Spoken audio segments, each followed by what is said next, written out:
Hello, everyone. Thank you for joining us today. My name is Sarah, and I normally see you at the Museum of Zoology, where I work in the public engagement team. I'm very pleased to welcome you to week 2 of our 4-week course, where we will explore the animal kingdom and real conservation stories together each week. I'm joined today by Matt Hayes. Hello. Matt is a research assistant in the Museum of Zoology, studying our historical insect collection. A few of us met with Matt over the summer when we talked about the wildlife in his garden. Today, Matt is talking to us from the insect store of the Museum of Zoology. Matt, you're a lepidopterist, and so you study butterflies. Which species will you be talking to us about today? Yes, so I'm mainly interested in butterflies in the UK, and I'm especially interested in endangered butterflies. So today, the species I've chosen is the large blue butterfly, and I actually have a drawer of museum specimens to show you. So I'm just going to move the camera now to show you what they look like. So these are real historical pinned museum specimens of the large blue butterfly that were caught in the UK, most of them around the 1950s. Some of them are a little bit older. And now they're called large blue butterflies, but if I move my finger into frame and put it next to one for scale, you'll see that they're really not that large at all. So the maximum wingspan for them is probably around 5 centimeters, but they are the largest blue butterfly in the UK. So in this country, we're not very imaginative when it comes to naming butterflies. And we also have a species called the small blue, which is only about 2 centimeters maximum wingspan. So relatively, these are the large blue butterflies. I've now put the camera back so that you can see me as we continue with the talk. Thank you very much, Matt. So I believe that you've been questioned about the name of the large blue butterfly before. Would you like to tell us a little bit about that experience that you had? Yes, I have.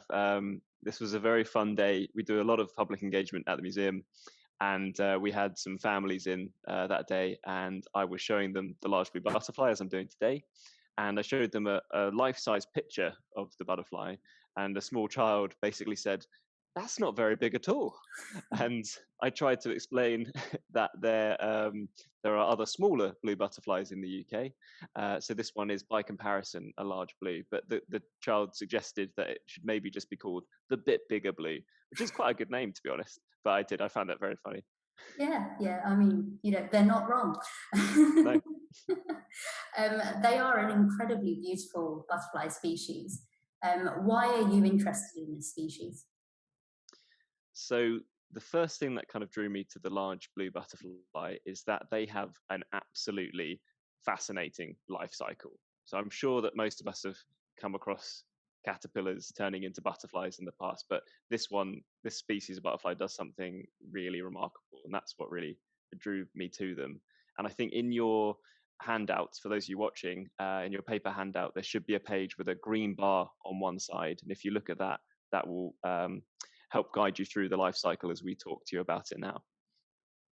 Excellent. So how does it start?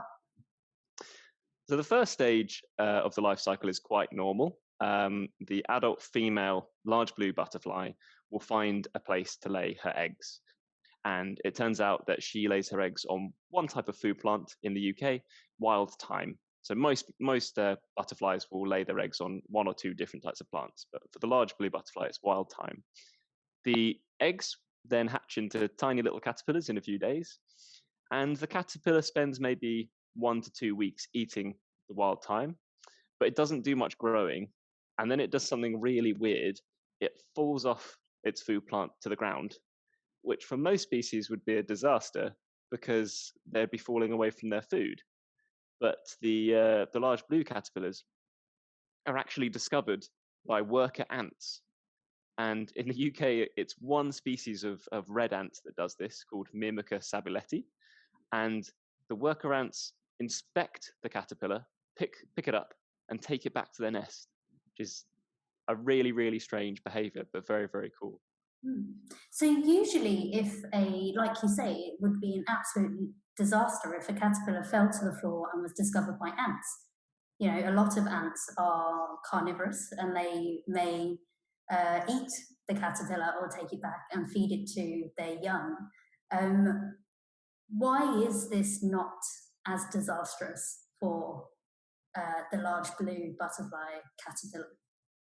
You're totally right. Most of the time, you would think the ant would probably just eat the caterpillar in this scenario. But what we actually think happens is that the caterpillar of the large blue butterfly tricks the ants into thinking that it is one of their children. So a lot of research has now been done on this. It's really, really cool. On the surface, kind of hard outer skin of the caterpillar, we call it the cuticle, it has a chemical signature which mimics and kind of matches that of the red host ant. And it also, the caterpillar mimics the call of the queen ant in the nest as well to raise its status within the nest. So with the same chemical odor and the same kind of acoustic signals, the ants are tricked and they think that they've come across one of their own children.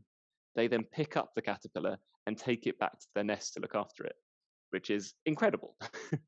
Absolutely incredible. So they're almost they begin to speak the language of the ants that they want to be looked Yeah, after by. That's definitely. incredible. Yeah, because ants they're not really that good at using their vision. They rely a lot on their chemical signaling. So sometimes we say an ant nest has a chemical odor. It's almost like a smell in that sense. And basically, these caterpillars are creating that same chemical odor and that same call of the queen ant. And yeah, they're speaking their language and they're pretending to be ants, basically. Wow. So, how easy is it for a caterpillar that's fallen to the ground to be found by the ants? You know, are they anywhere near an ant's nest when they fall, or do they just have to sort of hope that they're come across? That's a good question. So I think the caterpillars themselves just have to hope. They can't move very far. It's up to the adult female butterfly that lays the eggs to decide where's the best place for the caterpillars to be. And there is some debate in the research. Some research suggests that the adult female butterfly can detect where ants are, and she lays her eggs near the ants. Others suggest that she doesn't. And I think one of the best theories is that she actually lays her eggs in habitat that is quite likely to support ants, but that might not necessarily have ants in. Okay.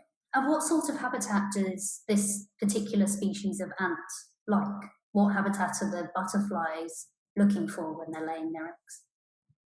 So they're grassland species, and the ant itself, this specific red ant species that looks after the large blue butterfly in the UK, called Mimica sabuleti, needs really warm ground with short grass.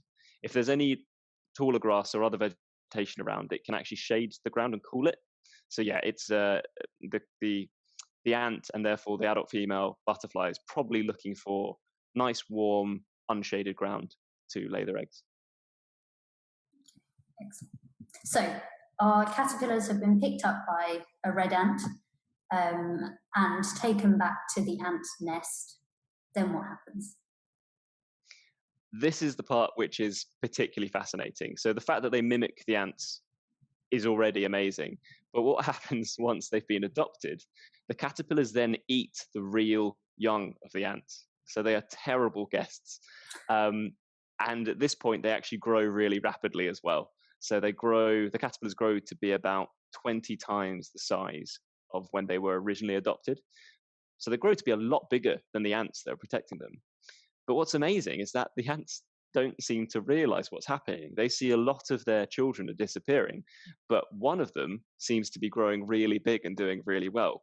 It's actually the caterpillar, but they don't know that, so they keep protecting it. So the caterpillar continues to mimic the ants and the ant larvae. So then the adult ants still believe that this ever-growing larvae is one of their own and continue to look after it. That's it. What would Yeah. usually happen? Well, usually, with a kind of with an invading species coming into a nest, the ants would be able to detect that the invading species is not one of their colony. So on the surface of their cuticle, on the outer skin of the ants, they have a very specific chemical signature. Sometimes call it a chemical odor. Most other insects that try to get into the nest have a different chemical odor, so they smell different basically to the ants, and the ants can detect that, and therefore they would attack them if they came in the nest.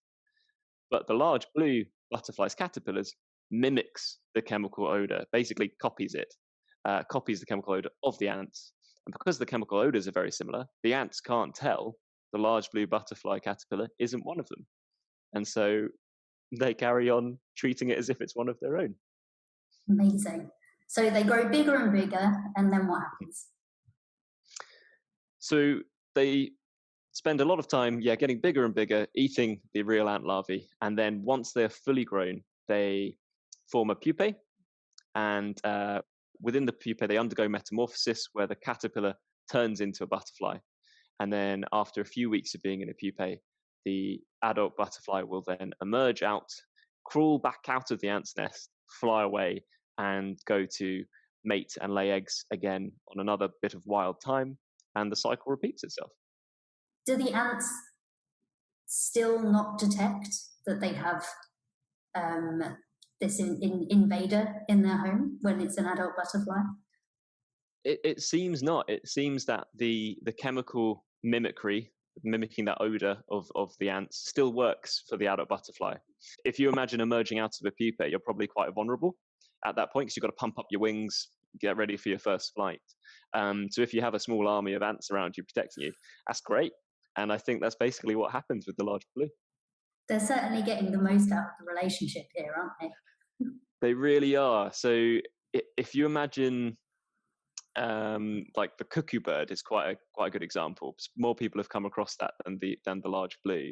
The cuckoo bird does a very similar thing where its offspring will kill the offspring of other birds and take their place. And this is something called social parasitism. So the large blue butterfly is a social parasite, and it is definitely getting the better end of the deal than the host ant. Mm-hmm. So with such a complicated life cycle, and I guess knowing that butterfly species in the UK are currently experiencing declines, how are the large blue butterfly doing in the UK today? Today, they're actually doing very well, but it hasn't always been the story for the large blue butterfly in the UK. We've talked about their amazingly complex life cycle, and that means that they can be quite tricky to manage for, because you don't need to just manage for the butterfly, you need to also try and manage and conserve their host red ant species as well. And that meant that for most of their history, most of the documented history in this country, the large blue butterfly was actually in decline. And in 1979, the UK population actually went extinct. So the reason for that is we think basically conservation was targeting the butterfly and it wasn't targeting its host ant. We talked about the specific red ant species Myrmica sabuleti being essential for the survival of the butterfly's caterpillars because they protect them and provide them food with their offspring.